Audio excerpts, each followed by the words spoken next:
ഓം ഗുരുഭ്യോ നമഃ. ഏകദന്തം മഹാകായം സപ്തകാഞ്ചന സന്നിഭം ലംബോദരം വിശാലാക്ഷം വന്ദേഹം ഗണനായകം. എല്ലാവർക്കും അംബികാ ജ്യോതിഷത്തിലേക്ക് സ്വാഗതം. ഞാൻ ലാലിമായ. 2019 മേടരവി വിഷു സംക്രമം സർവചരാചരങ്ങളിലും സർവജീവജാലങ്ങളിലും പ്രകടമായ മാറ്റം വരുത്തുന്നുണ്ട്. അശ്വതി മുതൽ രേവതി വരെയുള്ള നക്ഷത്രക്കാർക്ക് മേടരവി വിഷു സംക്രമം എന്തൊക്കെയാണ് അവരിലുണ്ടാകുന്ന ഗുണങ്ങളും ദോഷങ്ങളും എന്ന് നമുക്ക് ചിന്തിക്കാം. സാമൂഹികവും സാമ്പത്തികവും രാഷ്ട്രീയവും വിദ്യാഭ്യാസപരവും ആരോഗ്യപരവും കുടുംബപരവുമായിട്ടുള്ള വിഷയങ്ങളിൽ അവരെ എങ്ങനെയൊക്കെ മേടവിഷു അവരെ സ്വാധീനിക്കുന്നു എന്ന് നമുക്ക് നോക്കാം. ഞാൻ ഇന്നിവിടെ പറയാൻ പോകുന്ന നക്ഷത്രം അവിട്ടം നക്ഷത്രം.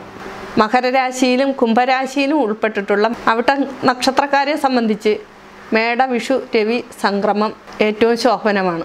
മകരരാശിക്കാരെ സംബന്ധിച്ച് ഏഴരാണ്ട ശനിയുടെ ബുദ്ധിമുട്ടുകൾ അനുഭവപ്പെടുമെങ്കിലും അതിനെയൊക്കെ തരണം ചെയ്യാൻ മേടവിഷു സംക്രമം അവർക്ക് അനുയോജ്യമാണ്.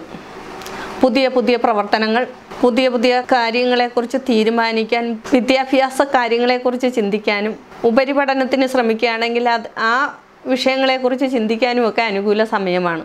ഉദ്യോഗാർത്ഥികളെ സംബന്ധിച്ച് സ്ഥാനമാനങ്ങൾക്കോ പ്രമോഷനുകൾക്കോ അനുകൂലമായിട്ടൊരു അവസ്ഥയുണ്ടാകുന്നതാണ്. കുടുംബപരമായിട്ടുള്ള വിഷയങ്ങളെ സംബന്ധിച്ചാണെങ്കിൽ ഭാര്യ ഭർത്താക്കന്മാർക്കിടയിൽ അനുകൂലമായിട്ട് സന്തോഷകരമായിട്ടുള്ളൊരു ജീവിത രീതി മുന്നോട്ട് പോകാൻ അവർക്ക് കഴിയും.